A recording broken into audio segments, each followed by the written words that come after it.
les gars, ces pasteurs parlent de l'arrestation du prophète David Aimé. Donc les gars, sans plus tarder, je vous laisse regarder la vidéo par vous-même. Salut Touquet. Alors ce matin, je voulais parler de l'interpellation, l'arrestation du pasteur David Jérémy. Alors, ce que le pasteur David Jérémy a dit, il dit tout le temps pendant ses messes, ça ne m'intéresse pas. Je suis sûr que c'est pour cela qu'il a été interpellé. Ok. Mais le problème, c'est quoi? Pourquoi je fais cette vidéo-là? Cette vidéo, c'est par rapport au mode opératoire de ceux qui sont allés l'interpeller. Vous voulez tout copier sur la France, parce que la France, c'est votre référence. Chaque fois que vous faites des trucs, quand il y a augmentation du carburant ici, vous augmentez là-bas. Mais quand on donne, on fait du social ici, vous ne faites pas la même chose là-bas. Voilà. Donc, vous prenez tout ce qui peut vous rapporter de l'argent là. C'est ça que vous récupérez du côté de la France. Mais le côté social, le côté humaniste, ça ne vous dit rien. Vous savez, l'interpellation, c'est pas passé comme il le faut, comme il se doit. Parce que, déjà, ce n'est pas un criminel. Pasteur David n'est pas un criminel, tout le monde le sait. Alors, moi, je ne sais pas à quelle heure ils sont allés l'interpeller, mais lui-même, il a fait une vidéo pour dire que c'est tard dans la nuit. Moi, ce que je ne comprends pas, pourquoi ne pas attendre à 6 h du matin? Parce que nous, au moment où on travaillait, on nous disait qu'à 6 h du matin, il fallait, si on va chez une personne à partir de 22 h, 23 h, ou bien c'est pas à partir de 23 h, on doit attendre jusqu'à 6 h du matin pour l'interpeller. Mais pourquoi aller à cette heure-là et casser sa maison, casser son portail, comme s'ils avaient affaire à un criminel? Ils pouvaient attendre à 6 h du matin pour l'interpeller. Deuxièmement, une fois que la personne a été interpellée, il n'a pas opposé une résistance. Il s'est laissé faire, vous l'avez menotté. Dès cet instant, pourquoi le bastonner? Pourquoi le bastonner? Parce que c'est pas bon. Cette méthode-là, c'est pas bon. Quand vous voulez copier sur la France, là, en France, ici, là, quand on interpelle des gens parce qu'ils ont dit, parce qu'ils ont parlé simplement, ils n'ont pas commis d'actes de terroristes, on ne les frappe pas. Et même ceux qui commettent les actes de terrorisme, on ne les frappe pas. Ils ne sont pas torturés. Mais vous pouvez prendre une personne qui a dit ce qu'il pense. Ce que tout le monde pense là, bah là, lui il a dit ça haut et fort. Mais vous partez le prendre et vous le mettez dans un état pareil. Le voilà à l'hôpital. Mais est-ce que quand au moment de l'interpellation, est-ce qu'il était malade? C'est parce qu'il a reçu de violents coups. C'est pas bien. À l'école de police, c'est pas ce qu'on apprend à l'école de police. Je doute même que ce soit les vrais policiers qui sont allés pour cette interpellation. Je ne crois même pas. Ce n'est pas ce qu'on apprend à l'école de gendarmerie. Je doute que ce soit les vrais gendarmes qui sont allés l'interpeller. Pour interpeller des gens, envoyez des gens qui sont professionnels. Envoyez des policiers et des gendarmes qui sont professionnels. Et ce n'est pas possible que ça se passe de cette manière.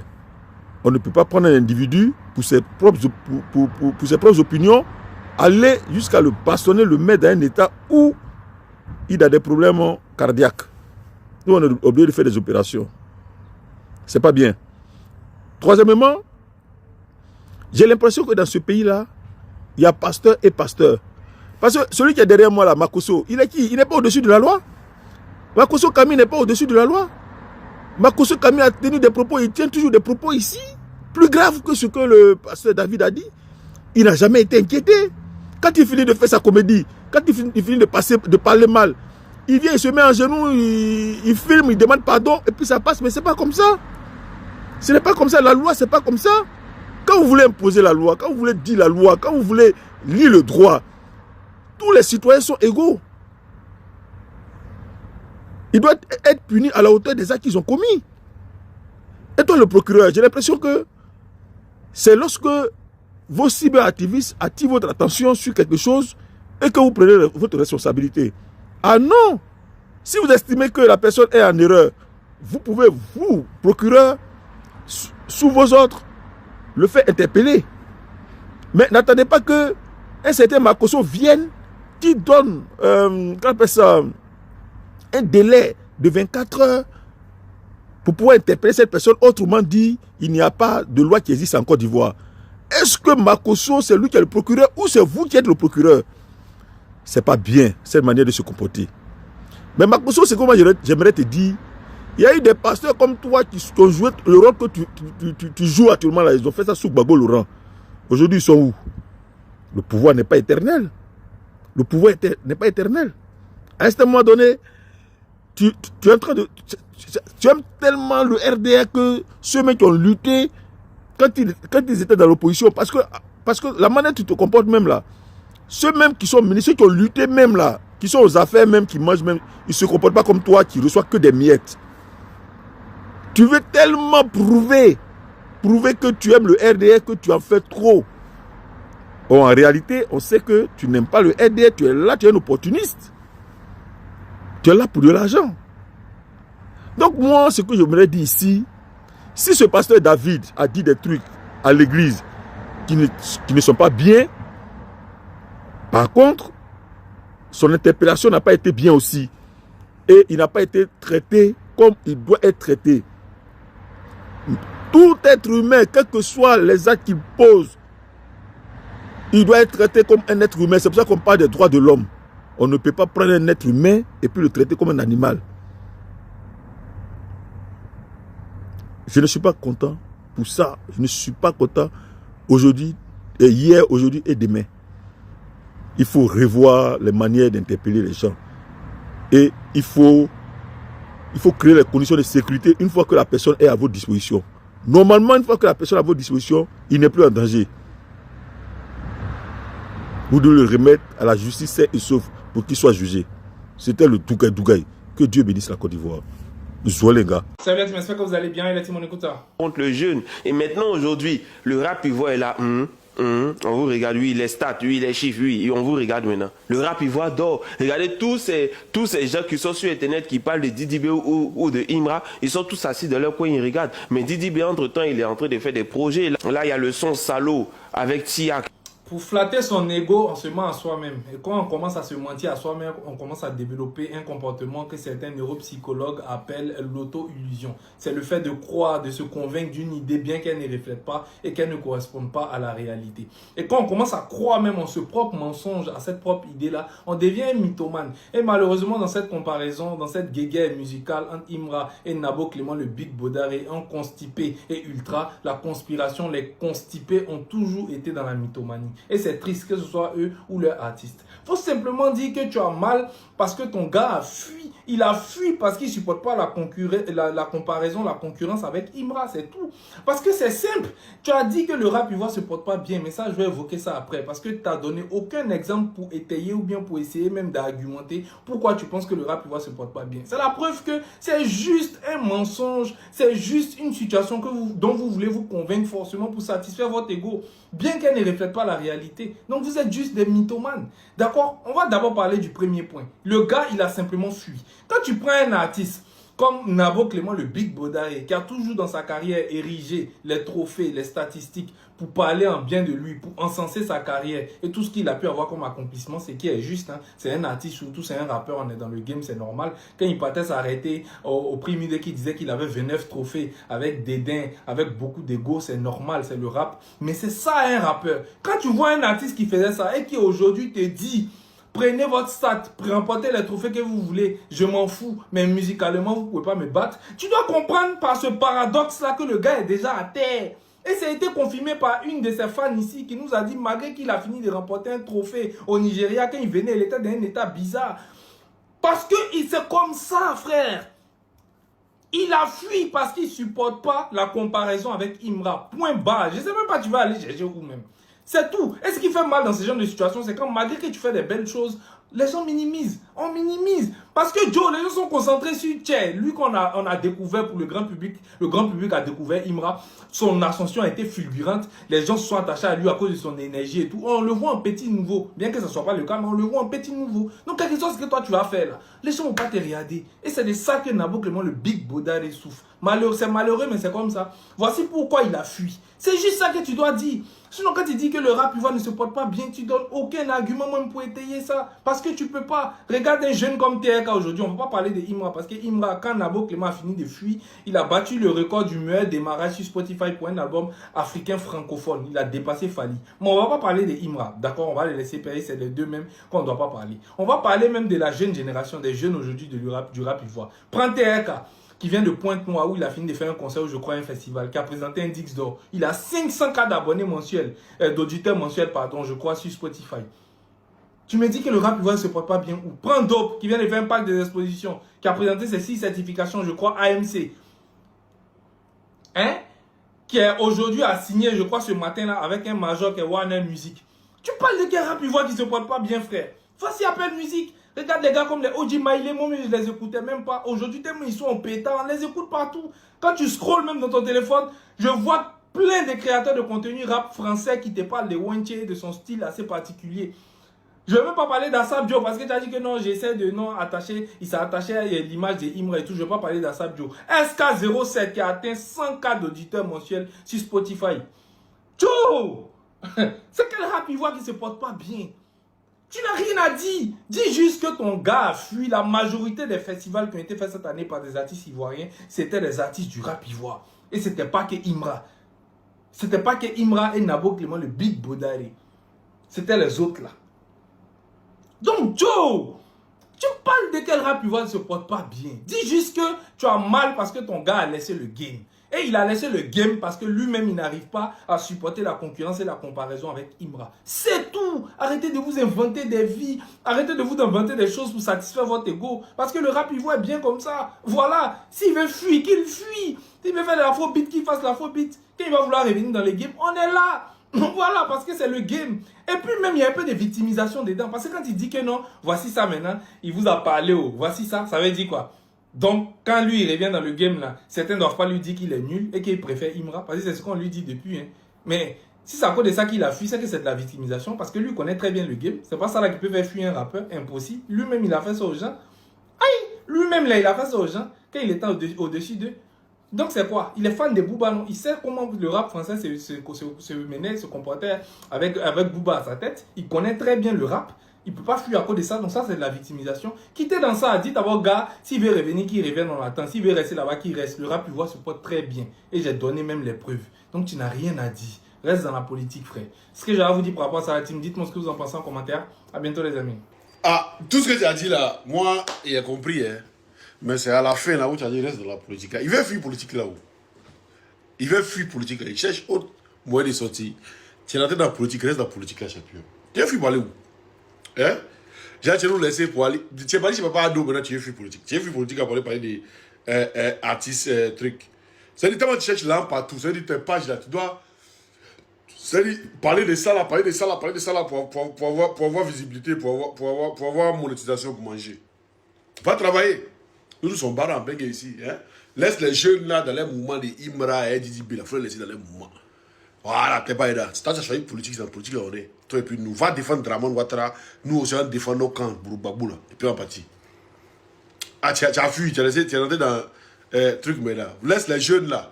Voilà, eux, ils ont vu politique, ils ont mis de côté. Ils ont vu tous les trucs, ils ont mis de côté. Et ils ont commencé à suivre les artistes. D'autres suivent Didi, d'autres suivent Imra. Et puis ils font les mouvements, ils font les clashs. Il faut créer là. Voilà, viens de la politique. Où tu. Le petit clou là. Yo, tata, faut pas fuir. Hein? Pata. On dit la semaine nationale a voté une loi. Pasteur Zawi. Tu dis tu veux pas. On s'en fout de Les toi. motiver, hein. Moi j'ai été candidat pour aller à la semaine nationale, vous ne m'avez pas voté. Ceux qui ont été votés, qui sont majoritaires là-bas. Bon, vous qui vous êtes fâchés là, on vous a dit allez à la semaine nationale. Vous au moins vous avez des militants. Vous dites Oh, non, c'est bon, vous ne c'est bon, voulez c'est pas bon, passer à c'est la bon, semaine c'est nationale. bon. Il y a toujours vous. Hein, tous ceux qui ont chié dans la direction du vent là. Toi, Zawi là, est-ce que tu peux tenir un discours contraire au pouvoir en place? Toi, est-ce que tu peux tenir un discours contraire au pouvoir en place avec ce qu'ils ont découvert chez toi à la maison? Toi, tu es assis sur un gros dossier de blanchiment d'argent, de vol de voiture. Toi, tu es un gars illicite. C'est-à-dire que tu n'es même pas un homme de Dieu. Tu es un voyou. Mais ton dossier, là, quand c'est sorti, là, jusqu'à là, on en est où?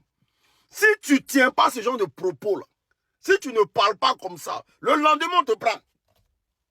Le lendemain, on met la main sur toi, on comprend. Makosso même là, jusqu'à aujourd'hui, il a gîte couvert du RDL là. Parce qu'il a déjà sa femme, jusqu'à aujourd'hui, on ne sait pas où le dossier en est. Tout ce qu'on fait de maléfique dans ce pays là, c'est vous là qui êtes pas. C'est pas toi qui pleurais ici à cause de Covid là. Tu es un garçon maintenant. Tu te sens obligé de défendre le RDL parce que pour toi, si tu ne fais pas ça là, ton dossier de vol de voiture, mais tôt ou tard, on va parler de ton dossier de vol de voiture là. Tôt ou tard, on va parler de tes histoires de blanchiment d'argent là. Parce que vous êtes des voleurs. Et tout ce qui est vol là, ça se ressent bien au RDR. Tu ne peux pas avoir un discours contraire de ce que tu es en train de faire là. Tu ne peux jamais avoir un discours contraire de ce que tu es en train de faire là. Parce que tous les pasteurs de Côte d'Ivoire, la plupart, les pasteurs de ta tronche là, vous êtes tous des pilleurs de cerveau. Vous êtes tous des voleurs notoires. Vous êtes tous des blancs. Vous faites tous du blanchiment d'argent. Tu apprends quoi à qui? Ce que tu fais là, c'est ce que le RDR demande. Le contraire de ça t'envoie en prison. Tu connais, tu sais dans quoi on est. Écoutez la famille, vous allez comprendre pourquoi la rébellion est le cancer. Ça veut dire que quelqu'un qui commet un délit aujourd'hui à partir donc du numérique, là où c'était 5 ans de prison, c'est passé à 10 ans. Là où c'était 5 millions d'amendes, c'est passé à 10 millions d'amendes. Donc la loi est là, elle existe. C'est une loi qui a été votée dans le cadre donc de la réforme de la communication audiovisuelle. Donc, je vous invite à avoir une attitude responsable sur les réseaux sociaux. Parce que notre pays s'est donné les moyens de traquer tous ceux qui commettent des actes délictueux sur les réseaux sociaux. Vous devez savoir, en résumé, que tout ce qui n'est pas permis dans le réel ne l'est pas dans le virtuel. Et nous avons les moyens d'aller vous chercher même dans votre lit. Ça se montre seulement pour l'effort à l'État. C'est pour cela que ce sont les crimes les plus graves que nous poursuivons. Et vous avez constaté que aucun crime grave ne s'est commis dans le pays sans qu'au bout de 1 ou 2 semaines, on retrouve les auteurs. Donc l'État aujourd'hui, dans le pays du président Alassane Ouattara, s'il décide de concentrer son énergie sur vous, vous n'êtes pas anonyme. Parce qu'à chaque connexion, vous laissez des traces. Et la direction de l'informatique des traces technologiques est là pour vous poursuivre. Donc, ayons une attitude responsable sur les réseaux sociaux et adoptons tous le hashtag en ligne, tous responsables. Merci beaucoup, monsieur le ministre. Vous comprenez pourquoi je dis qu'il n'y a aucune excuse pour la rébellion. Parce que la rébellion n'a pas été faite pour gérer les Ivoiriens de façon équitable. Ce n'est pas possible. Partagez la vidéo maintenant, que n'hésitez pas à vous abonner, c'est très important. Le ministre de la Communication, voici quelqu'un qui se met sur la toile. S'il n'a rien à faire de ces journées, c'est de venir menacer les pauvres Ivoiriens qui ne pensent pas comme eux. Mais allez chercher les gens jusqu'à dans les lits là. Mais monsieur le ministre, est-ce que c'est dans un seul camp? Parce que vous avez les appareils sophistiqués pour aller chercher les gens jusqu'à dans leur lit. Mais regardez les eaux de la Côte d'Ivoire. L'appareil clandestin a atteint aujourd'hui un niveau très élevé. Que fait le gouvernement? Et même dans vos camps, quand les gens font l'apologie du terrorisme, là, que fait le gouvernement? Quand certains cyberactivistes du RHDP se permettent d'insulter, naguer, même menacer de mort certains opposants qui ont été présidents de la République dans ce pays, que fait le gouvernement? Rien du tout. Toutes les décisions que vous prenez à la présidence là-bas, là, c'est dans un seul camp. C'est que pour les opposants. Sinon, même des gens ont assumé ici sur la toile que le massacre à Nayo, c'est eux qui l'ont perpétré. Comment tu fais pour ne pas aller les chercher dans leur lit? Un peu seulement, non, on ira. Vous, toujours dans la menace. Mais vous ne faites pas peur à ce peuple-là. On est plus de 30 millions d'habitants. Vous ne faites pas peur à ce peuple-là. Il faut arrêter de croire à ça. C'est une chimère. Sauf que l'Ivoirien, en face d'eux, des barbares, des terroristes. Donc aujourd'hui, là, ils sont en train de chercher l'anecdote, la solution. Pas moi, plaisanter comme ça. Comme vous savez aller chercher les gens dans leur lit, là. Et ceux qui dorment si nat, là, vous allez les chercher comment? Bande de plaisanters. Au lieu de donner à manger aux Ivoiriens, au lieu de penser à leur suivi, vous pensez à comment vous allez les arrêter. Même multiplier les peines. Mais ça vient vers vous. L'histoire va vous juger. Le pacte social du président Laurent Gbagbo. La Côte d'Ivoire pour tous. Et de tous, pour qu'aucun Ivoirien ne soit oublié et encore moins mis à l'écart. Alors, demain mardi 18 août 2026, le camarade Oualo Jean-Luc animera une conférence de presse dans le cadre de la campagne de vulgarisation du pacte social, dont le thème est « décentralisation et développement local.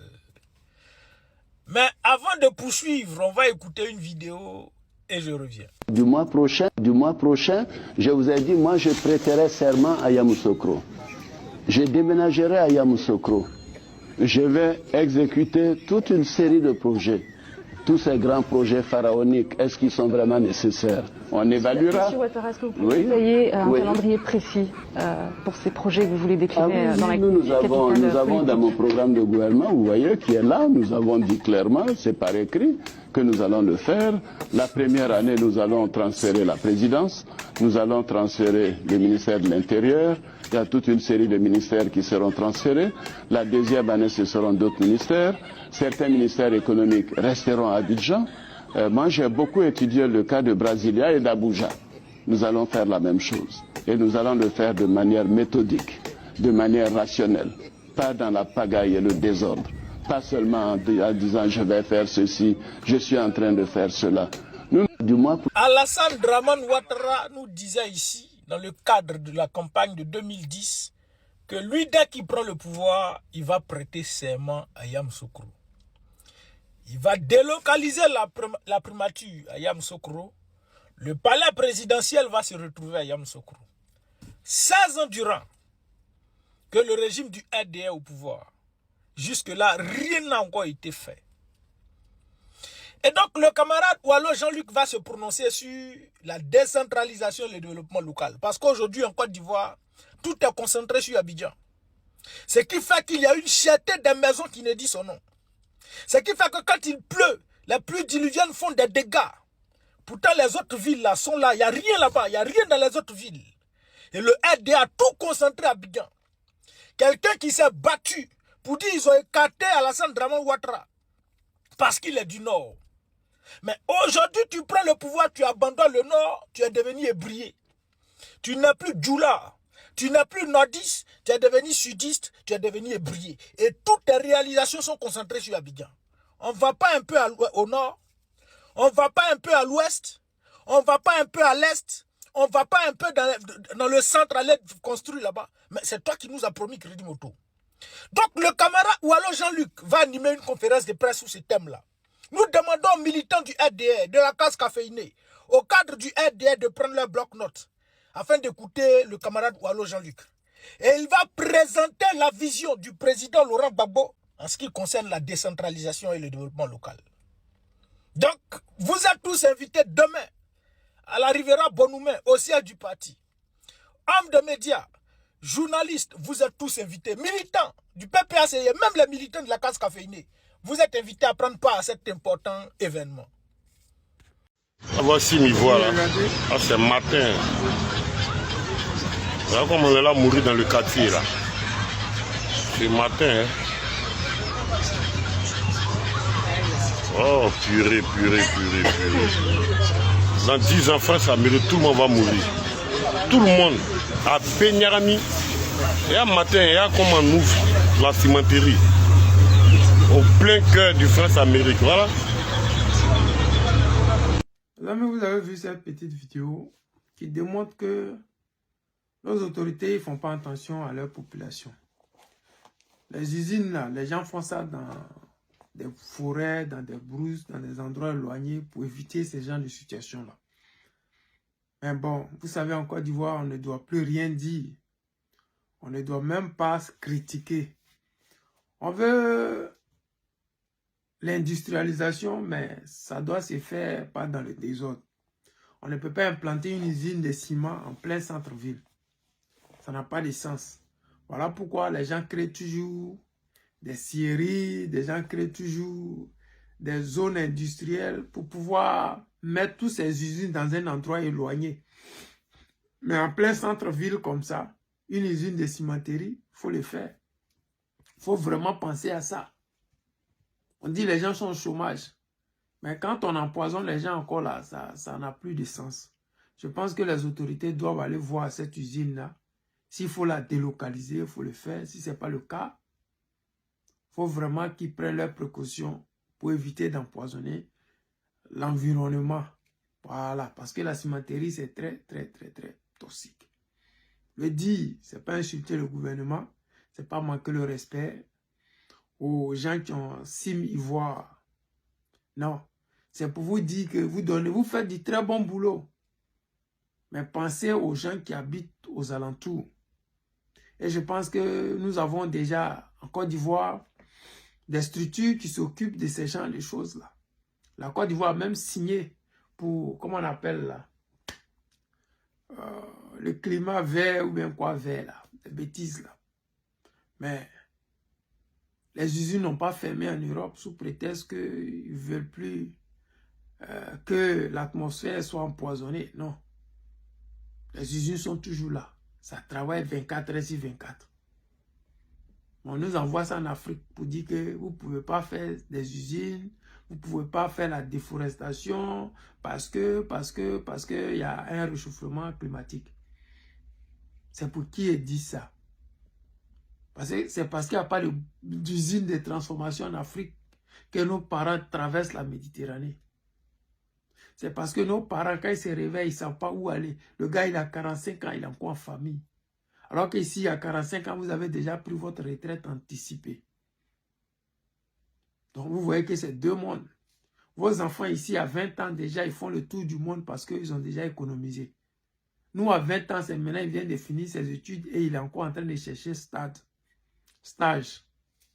Donc, allez-y comprendre. Donc, j'ai dit encore à nos autorités, essayez de protéger cette population-là.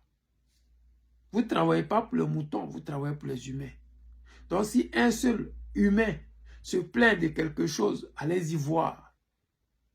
Regardez. Posez-vous des questions.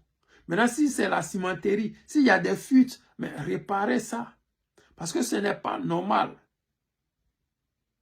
Ce n'est pas normal. Le ciment même d'abord. Ceux qui travaillent dedans, ils mettent des cache-nez. Bon, imagine les enfants qui sont dans le quartier. Parce que ceux qui sont vulnérables, ce sont les enfants. Vous voyez. Les enfants, ils s'amusent partout, ils font ce qu'ils ont à faire. Et même les adultes, mais bon, les adultes, ça peut aller. Mais les enfants.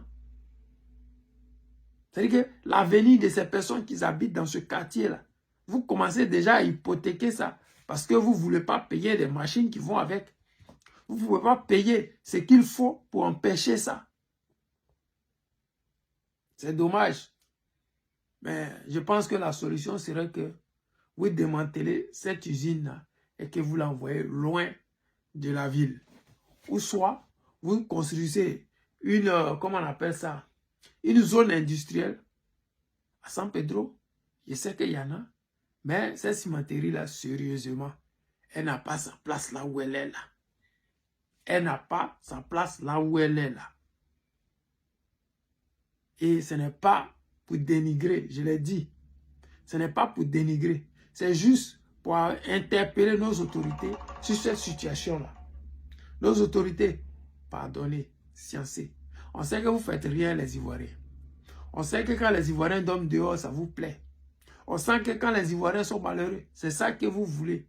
On sait que vous, là, quand les Ivoiriens jazzent, c'est ça que vous applaudissez. Parce que en Côte d'Ivoire, tous ceux ou celles qui ont toujours fait du tort aux Ivoiriens, ils ont été toujours félicités par le gouvernement. Même s'ils ne l'ont pas fait face caméra, mais en inbox, à travers les agissements des autorités policières, on sait que ces personnes-là, ils ont été félicités. Parce que ceux qui ont dit à nos parents, Nayo, ils n'ont jamais été arrêtés ni interpellés. On nous a dit qu'ils ont des appareils sophistiqués. Et c'est tellement sophistiqué que quand quelqu'un dit à Kosanji, on le retrouve sur son lit. Quand quelqu'un dit à Nayo, on le retrouve sur son lit. Mais ces personnes n'ont jamais été retrouvées parce que nos autorités ne les cherchent pas. Et comme ils ne les cherchent pas, voilà comment on se retrouve avec ce genre de situation en répétition. Parce que si quelqu'un a fait quelque chose une fois et il y a eu l'impunité, ils vont penser que c'est normal, ce genre de comportement-là. Voilà pourquoi quand ils ont dit à Gagnewa, rien. Nayo, rien. À Tumodi, rien. À Daoukro, rien. À Dabou, rien. Voici, ils sont venus encore. Kosangi, rien. Parce que nos autorités encouragent ça. Mais vous ne fabriquez pas un pays pour vous. ceux qui habitent dans ces quartiers-là, ce ne sont pas seulement des opposants. Il y a aussi vos militants qui habitent là-bas. Celui-même qui fait la vidéo là, c'est votre militant. C'est-à-dire que, comme vous êtes trop arrivés, vous ne pensez même plus à ceux qui vous envoient là où vous pensez que vous êtes arrivés là. Vous ne pensez plus à eux. Sinon, en temps normal, qu'un seul citoyen qui a voté pour vous ou qui n'a même pas voté pour vous se plaint de quelque chose, vous devez aller regarder. Cette cimenterie là, les gens se sont plaints de ça plusieurs fois. Mais comme c'est pour vous, et comme vous êtes comme vous êtes, vous n'allez pas bouger et vous n'avez pas l'intention de bouger. Parce que ce que vous gagnez là, c'est plus que la vie de ces citoyens qui habitent dans le quartier là. Ce que vous avez à gagner là, c'est plus que délocaliser ou interpeller ceux qui travaillent dans cette usine là, les responsables de cette usine là. Je répète encore, une usine de cimenterie ne peut pas être au centre-ville. Vous avez compris. J'espère que vous allez faire mains et pieds, soit pour délocaliser, ou soit fermer cette usine-là. Ce n'est pas musulman. C'est mieux que nos parents soient en bonne santé et développer autrement que d'être malade et prendre de l'argent dans une entreprise qui ne rapporte rien à ces Ivoiriens-là. Les amis, c'était le président Lota, l'ami des dirigeants qui se respectent. Je vous aime et je vous dis à tout à l'heure. Ciao. Les amis, écoutez attentivement. Aujourd'hui, je fais dans cette vidéo-là, je ne ferai plus de vidéos sur TikTok encore. Je quitte mes sur les réseaux. Depuis un certain moment, on parle du peuple bêté. On insulte le peuple bêté. Moi, je ne vais pas rentrer dans cette polémique. Mais, à vous, mes frères et soeurs bêtés, pardonnez, je parle de mon peuple bêté là, c'est de nous je parle.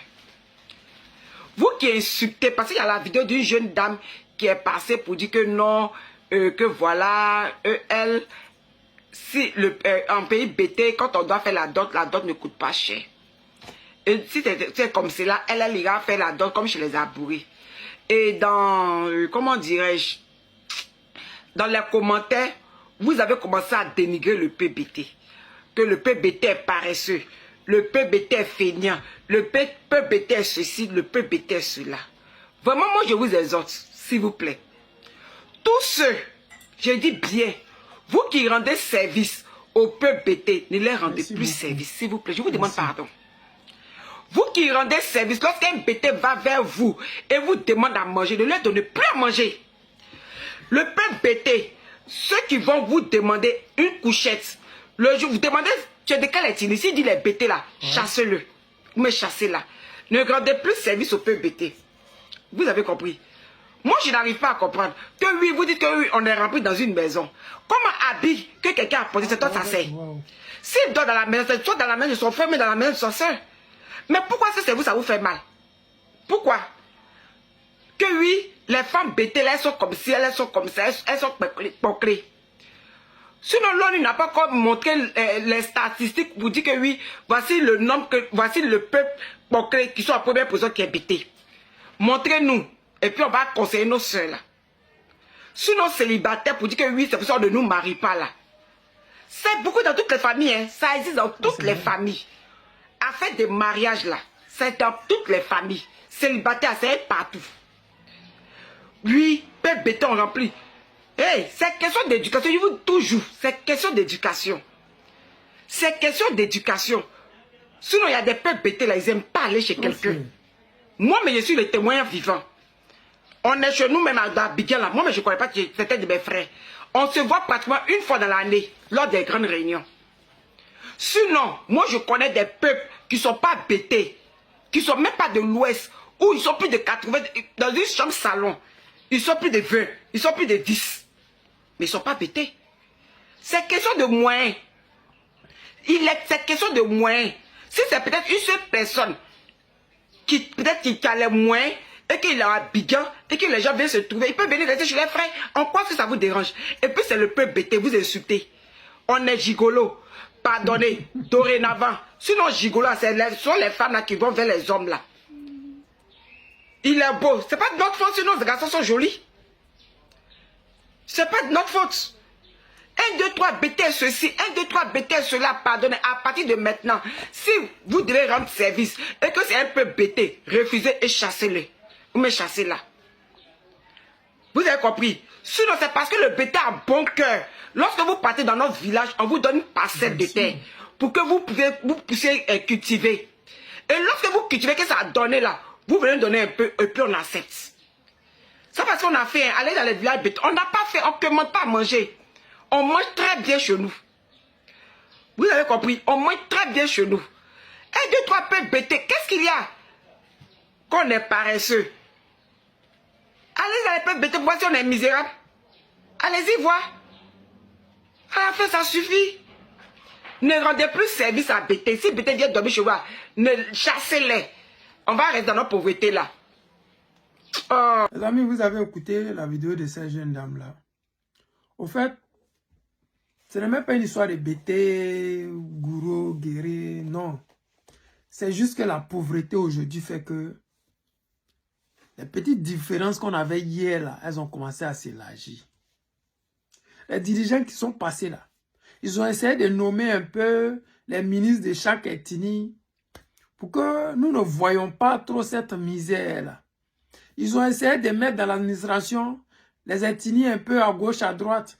Les gars, ils ont essayé d'ouvrir les concours à chaque peuple. Et ceux qui prenaient les gens dans les différents concours là, ils essayaient d'équilibrer un peu. On regarde la Côte d'Ivoire, on prend 10 nordistes, 10 sudistes, et ainsi de suite, on mettait dans les concours là. Ça fait que il y a des régions où le gars, il est le seul cadre de son village. Et c'est comme ça. C'est qu'ils se sont arrangés pour que ce que nous voyons aujourd'hui là, ça ne puisse pas exister en Côte d'Ivoire. Mais pourquoi on voit ça aujourd'hui? Parce que dans l'administration, ce n'est que des djoulas ils ont pris. Des postes de responsabilité, ils ont pris que des djoulas. C'est-à-dire que vous pouvez trouver aujourd'hui dans des régions où il n'y a plus de cadres. Les cadres qui sont là, c'est tous des cadres de 1960. Et pour garder leur poste, ils sont obligés de rentrer au RDR. Soit de ne même plus aller au village pour éviter que les gens disent qu'ils viennent de tel village. Lui préfère rester à Abidjan pour éviter les problèmes. Et un peu, vous avez vu les réseaux sociaux. Le gars, il a gagné, il sait pas, à GESCO. En tout cas, nous tous là, on se retrouve sur la même plateforme que vous voyez là. Donc, vraiment, ce que nous vivons aujourd'hui là, c'est l'échec d'Alassane Draman Ouattara qui montre ça. Regardez la Libye. Chaque région a pris son indépendance vis-à-vis du pouvoir central. Pourquoi? Parce que les richesses ne sont pas partagées. Et si nous allons à ce rythme-là, aujourd'hui on parle d'ethnie, mais demain c'est chaque groupe ethnique, chaque région qui va vouloir prendre son indépendance. La Côte d'Ivoire, elle est riche de partout. Les nordistes, ils ont le diamant. Les gens de l'ouest, ils ont des forêts, ils ont le fer. Les gens du centre, ils ont l'or, ils ont des barrages en eau douce. Les gens du sud, ils ont le pétrole. Pour vous dire que chaque région là, si Ouattara continue à gouverner de cette façon, en prenant que les djoulas pour diriger le pays, il aura une vraie division. Et cette division là, ça ne va même pas s'arrêter aux djoulas qu'on va chasser chez nous. Non, ça va continuer avec les baoulés qui sont chez nous. Regardez sur les réseaux sociaux. Des jours là, je me promenais, j'ai vu les baoulés qui crachaient les BT, les baoulés qui crachaient les... Quand je regarde, j'ai pitié parce que je me dis, mais ce n'est pas la Côte d'Ivoire ça. Parce que si on a fait la Côte d'Ivoire qu'un nordiste, on l'envoie au sud pour être instituteur, et on envoie un sudiste au nord pour être professeur, c'est pour que nous puissions être une nation. Une nation, ça n'a pas d'ethnie. La France que vous voyez là, elle a des ethnies de partout. Mais ils sont tous unis autour de la France. Les Corses, ils ne sont pas des Francs. Les Basques, ce sont des Français, mais ils ne sont pas des Corses. Les Monégasques, ce sont des Français, mais ils ne sont pas des Niçois. C'est-à-dire que chaque région a sa langue, a son ethnie, a sa façon de parler. Mais ils sont tous réunis autour de la France. Pour que cela soit possible, les richesses du pays doivent être partagées entre les enfants du pays. La dictature d'Alassane Draman Ouattara fait qu'aujourd'hui, les gens ne pouvant pas s'attaquer au gouvernement en place, ben, il préfère s'attaquer à celui qui est à côté de lui. C'est facile de dire que les bêtés sont gigolos et ne pas aller en prison que de dire les djoulas sont des voleurs et des agresseurs et finir en prison. Il y a plusieurs de mes soeurs qui ont fait des vidéos en répondant à la petite fille djoula qui avait dit gourou, guéré, bêté. La fille djoula ne s'est pas excusée. Mais ils ont tellement mis la pression sur nos parents de l'Ouest là qu'elles sont venues faire des vidéos pour s'excuser. Donc, vous voyez, donc aujourd'hui c'est facile d'attaquer un baoulé ou un baoulé attaquer un bêté parce qu'il n'y aura pas de représailles. Mais la division sera réelle. La Côte d'Ivoire de demain, un baoulé ne pourra plus quitter son boaké natal pour venir avoir des terres dans la Maraoué. Parce que les petites fissures qui sont en train de naître, un baoulé ne quittera pas au centre pour venir trouver du travail chez les bêtés à l'ouest. Non. Et un djoula ne quittera pas le nord, un sénifo ne quittera pas le nord pour avoir de la place à l'ouest. Donc si nous n'arrangeons pas ce pays-là dès maintenant, si nous ne prenons pas la paix et la cohésion sociale dès maintenant, le demain de nos enfants va être plus difficile que le nôtre en ce moment sous Ouattara. Il faut que vous enregistrez. Et arrêtez un peu ces palabres inutiles entre les différents groupes ethniques. Ça n'a pas de sens. Notre problème principal, c'est Alassane Draman Ouattara et ces imposteurs qui sont venus s'accaparer notre nationalité en volant des registres, des extraits de naissance dans les mairies. Ces étrangers qui ne veulent pas demander la nationalité ivoirienne, mais qui veulent les obtenir par des sous-tables, par des micmacs, comme la sœur de Kétievara qui donne l'extrait de naissance à un enfant burkinabé. Comme ça, parce qu'on lui a donné de l'argent. Ce sont des choses que nous devons combattre. Ce n'est pas le guéré ton problème, ce n'est pas le bété ton problème. Ce n'est pas le Sénifo ni le Koyaga ton problème. Le problème de toute la Côte d'Ivoire, c'est moi, c'est Alassane Draman Ouattara. Sa mauvaise façon de gérer ce pays-là. Le rattrapage ethnique. La volonté de mettre au devant de la Côte d'Ivoire des étrangers. C'est ça qui nous nuit. Ce n'est pas le bété qui est je ne sais pas quoi. Ce n'est pas le guéré ou ce n'est pas le Sénifo ou je ne sais pas quoi. Il faudrait qu'on sorte de ça très vite. Parce que la nation ivoirienne n'a pas besoin de ces genres de comportements-là. Les amis, c'était le président Lothar, l'ami des dirigeants qui se respectent. Je vous aime et je vous dis à tout à l'heure.